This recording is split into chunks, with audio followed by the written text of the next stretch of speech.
as you're gearing up to step back into your normal life, if you haven't already done that, I thought I'd just give you 5 quick little triggers, just reminders that are so simple, but these are the 5 things that I personally did when I first got kicked out of my house. Some of you know the story. My mom was a very powerful woman. I had 4 different fathers, and she kicked my dad out, and on Christmas Eve, she decided I was on his side, so she kicked me out too, and I had nothing, and I had to figure out what to do. She kept my 1960 Volkswagen. I earned as $40 a week, and don't get me wrong, I love my mom, but she abused alcohol and prescription drugs, and when people do that, they're not themselves. They do little crazy things, but I am who I am because of her. And part of that was even that first step where I had to just figure out what to do with my life. But it was incredibly depressing. I have a younger brother, 5 years younger sister, 7 years younger. I love them, loves of my life. And I was separated from my brother and sister, and I'm walking in the rain trying to figure out what the hell I'm gonna do. And I'm still in high school. And so one of the things that I did is I slept on this mountaintop, and then of course it rained. And so the next day I talked to a friend, a lady friend, not a girlfriend, but a girl who was a friend. And her parents let me stay in their laundry room. And I remember I was so depressed. I don't know if you've ever been to that place where you're like wondering why you're even around or whether you should be around. It was a pretty brutal time. But what turned me around was feeding my mind. What I mean by that is about a year earlier, I'd gone to this seminar by Jim Rohn. I know many of you have heard of Jim. He's no longer alive, passed some years ago, but he was a mentor of mine. And I went to a seminar with 17, and in the seminar, he really talked about the importance of feeding your mind, and you've got to feed it because otherwise things come at you. And so I remember I took the little bit of change I had left in my pocket, and I got on a bus, and I drove, they drove me anyway on the bus for about, I don't know, it's about an hour's away from where I was, because I'd been to this place once before, had this amazing bookstore. And I figured I'll go in there and I'll just read a bunch of books while I'm in there because they can't afford any. And then I picked up a book called The Magic of Believing by Claude M. Bristol. And in this book, it talked about training and conditioning your mind and how what goes in your mind becomes the experience of your life and how to do it. And I was so depressed, I didn't know what to do. And so I went, and I'll never forget, I went back to this little laundry room, and there was a mirror there, and the book said, put your goals on the mirror so you look through your own eyes into your goals, and you see in your own eyes, and you read those goals. Do it with soap. And so I did it in the mirror. And then I made these little posters that said things like, only a loser is depressed. Now, that's not true. But I felt like I'm not a loser, and that was the leverage I had, right? I can't be depressed if the losers are depressed. And so I just try to work on everything. But gradually I started turning my life around, and I did 5 things, and I did them again. I got to tell you, and multiple times in my life when I hit really bad places, when I was told I had a tumor in my brain and that, I might die, when I buried all 4 of my fathers over the course of a year and a half and my mother. Those are rough times. They start to shift you. When 2008 happened and looked like everything was going under, and I went back and I reapplied them here at the beginning of the pandemic as well. So they're really simple. But first of the 5 keys to transform your life, I don't care where you are, how great it is, if you can get to the next level, the first step is stand guard at the door of your mind. And I got that from my teacher, Jim Rohn. I remember he came to me one day and I was really frustrated. I was saying, I'm working so hard and nothing's really working and I don't understand it. And I was super frustrated. And I remember he came to me and he said, Tony, he said, listen to me. He said, tell me what are you reading? He said, tell me who you're talking to. He said, tell me who you're surrounding yourself with. And I said, well, I'm mostly isolated by myself. And I said, but I'm so frustrated. He goes, listen to me. He said, answer this question for me. He said, what happens in the world if, let's say, your worst enemy comes by and drops sugar in your coffee? And I said, well, you'd have sweet coffee. He said, well, what if your best friend, even by accident, drops 1 drop of strychnine? What if it's your brother, your sister, your mother, your father, somebody you love, accidentally drops 1 drop of strychnine?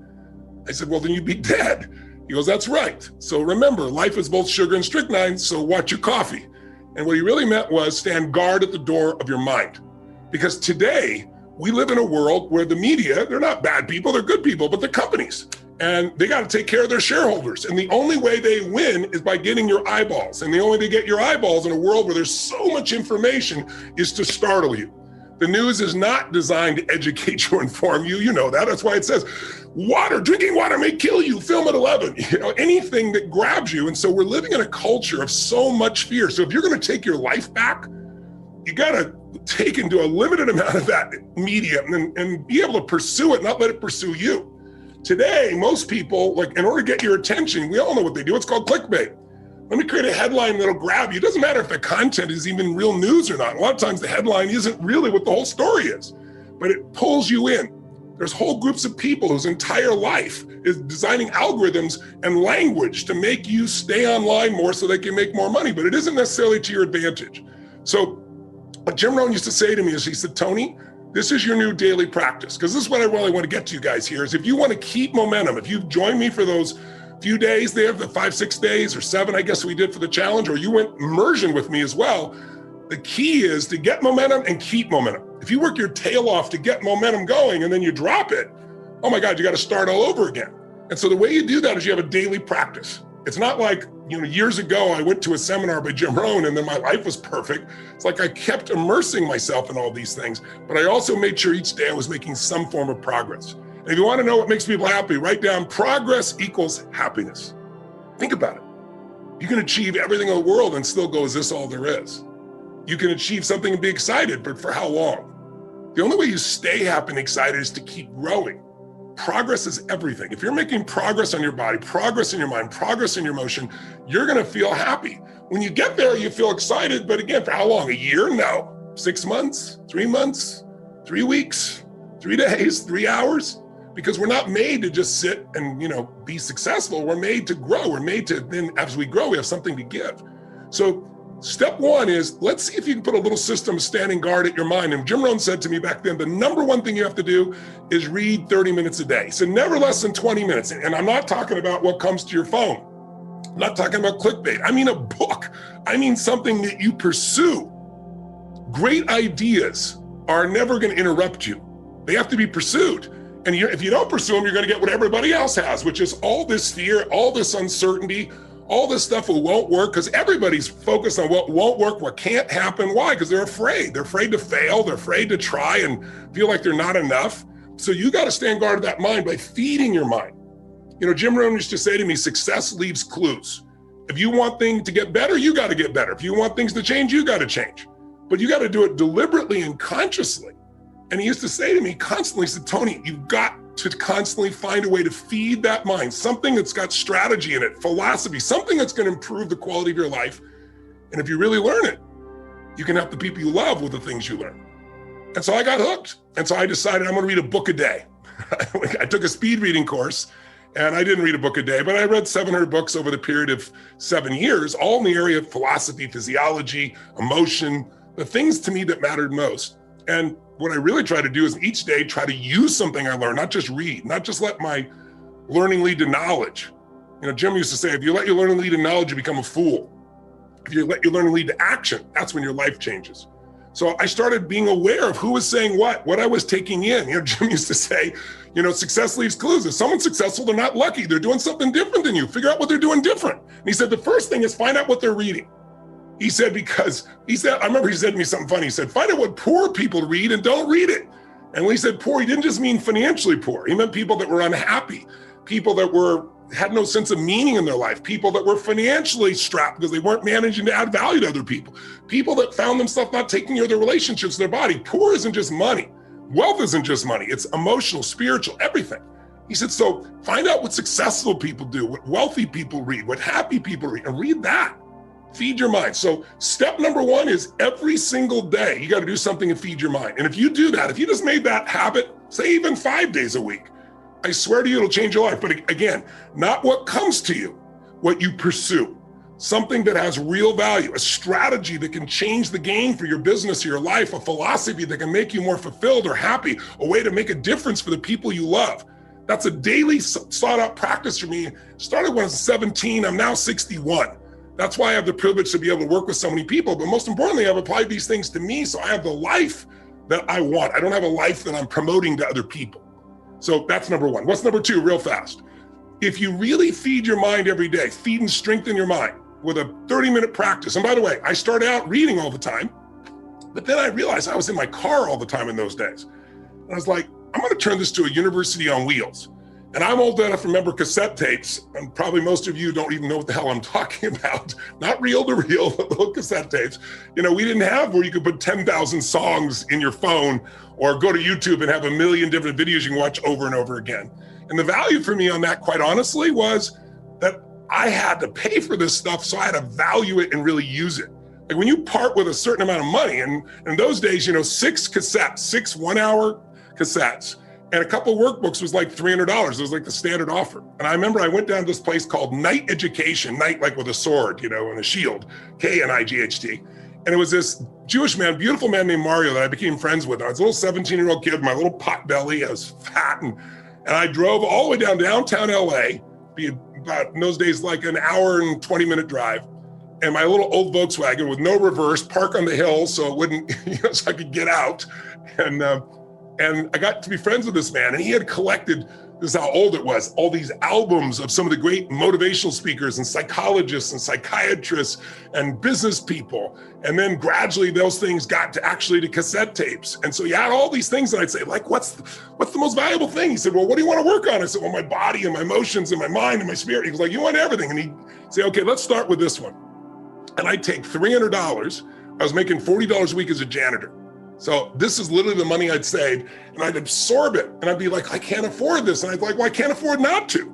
Because unless I get these answers, I'll still not be able to pay my basic bills. I'll still be struggling. So that was one of the smart things. I invested in myself. And so I'd go down there, and because I invested $300 in 6 tapes, I remember Jim Rohn said, repetition is the mother of skill. You hear something once and you kind of understand it. You hear it again, you kind of feel, you hear it enough. He said, listen to stuff every day. Until pretty soon, the things I was hearing in my head were these new thoughts from brilliant people instead of the old thoughts that were basically whatever I'd been around before. And it changed my life. It started to shift me because I fed my mind. But then number 2, you got to every day feed and strengthen your body. And you got to do something, even in the middle of COVID, if it's still there, even if it's lockdown, because if you don't take care of your body, it affects your mind, doesn't it? I mean, think about this. What is it that screws up everybody's life? Fear is the number one thing that keeps people from doing what's necessary. And anger and rage, while it can mobilize us, if it becomes part of your life on a regular basis, it destroys it. So how do you balance that out? Well, fear, anger, they're both physical, aren't they? Think about, what do you feel like if you're really, ever been so afraid that your throat got really dry, or you feel this feeling in your gut, right? That's physical. Courage is also physical. Again, courage does not mean you're not afraid. Courage means you're afraid, but you do it anyway, right? It's a way of being in your body. So one of the things that I started doing early on is understanding, and those of you who spent 4 days with me, you know, day and night, because we did it, and it's in your body still, how to change the way you feel instantly by a radical change in your body. And so I really want to recommend you do something at least 5 days a week. First thing when you wake up in the morning, it doesn't have to be an hour workout, even 30 minutes. It can be something as little as 5 or 10 minutes. There is not a day when I wake up, I've shared with some of you this already. First thing I do, I go outside, and if I'm lucky enough to be at one of my homes anyway, I have homes in different parts of the world because I've traveled the world and done this. I'm very fortunate, but I have a cold plunge I've installed in everyone, 56 degrees. In my home in Sun Valley, Idaho, I don't have a cold plunge. I don't need it. I walk through the snow in the winter, in the summer, I walk through the grass, and I get in the river. And literally, the river is usually about 39 to 42 degrees, to give you an idea. Every cell in your body is moved. The blood rushes through everything, right? And I do it for 2 reasons. There's never a day I look forward to doing it. I don't go, I can't wait to go in there. I do it, number 1, because it transforms your body. The blood flow, the lymph flow is unbelievable from a health perspective. You just go in for a minute, pop out, and it's like a different world, right? I don't care what it is. Or you could take a freezing shower, would be the minimum way you could do this if you couldn't do this. But it's about changing your body so radically. And it's also about developing a simple daily discipline. It's like, I don't negotiate with myself. I tell my brain, I don't go, oh, wait, I'm not ready, or let me count to 10, or maybe I'll do it tomorrow. That pattern of thinking is what destroys most people's lives and their dreams. You can settle for a life like most people have, or you can create your dreams, but to do it, you need to be able to push yourself. So you need to train yourself in little ways. Or it could be just going and lifting weights, and you're gonna do like 10 minutes of pushing yourself, or a sprint, or a really fast walk, anything. Because when you get your blood pushing, when you push beyond what's comfortable, it develops this determination inside you, this sense of will that you will then use everywhere else. I always say, if you discipline yourself in one area of your life, you're gonna be able to do it even more in other areas. You get momentum. Momentum is everything. So if you train your mind, great, but you got to train your body as well in some way. And I don't care, again, if it's 5 or 10 minutes where you really push yourself, or a full-blown workout, it's got to get there, because when you do that regularly, you're going to find yourself having a better mind. The mind and body can't be separated. They're completely connected. You work on both of them, you're going to have a different world, and you're not going to be shut down. And when other people are like, oh, it can't be done, just move, I'll handle it. It's a different way of being, isn't it? Third key, in order to really believe you can turn things around, you need a role model. And so throughout my life, I looked at different ones. The earliest one I looked for, since I grew up poor and we had no money, and that seemed to be the real issue. My mom left all four of my fathers. But as I look back on it, it really wasn't money. They could have had all the money in the world and they still would have fought. But it looked like money. So I thought, wow, if I could make money, my family will never have this pain. So I looked around for role models. And I grew up in a place where there were no financial role models. Everyone was broke. We didn't have money for food. It's why I provide 100 million meals a year through Feeding America for the last 6 years. By the way, we're up to 700 million meals now. I said we'd feed 1 billion in 10 years. We're a year ahead. We're going to hit it. But the bottom line is it comes because I had nothing. And I was like, who also started with nothing like me and then turned it around and grew, and who comes from humble beginnings? And I saw, Sir John Templeton. Some of you may have heard of him. Brilliant man. First billionaire investor. Started with nothing. And the way he did it is he saved money and he invested during the darkest times.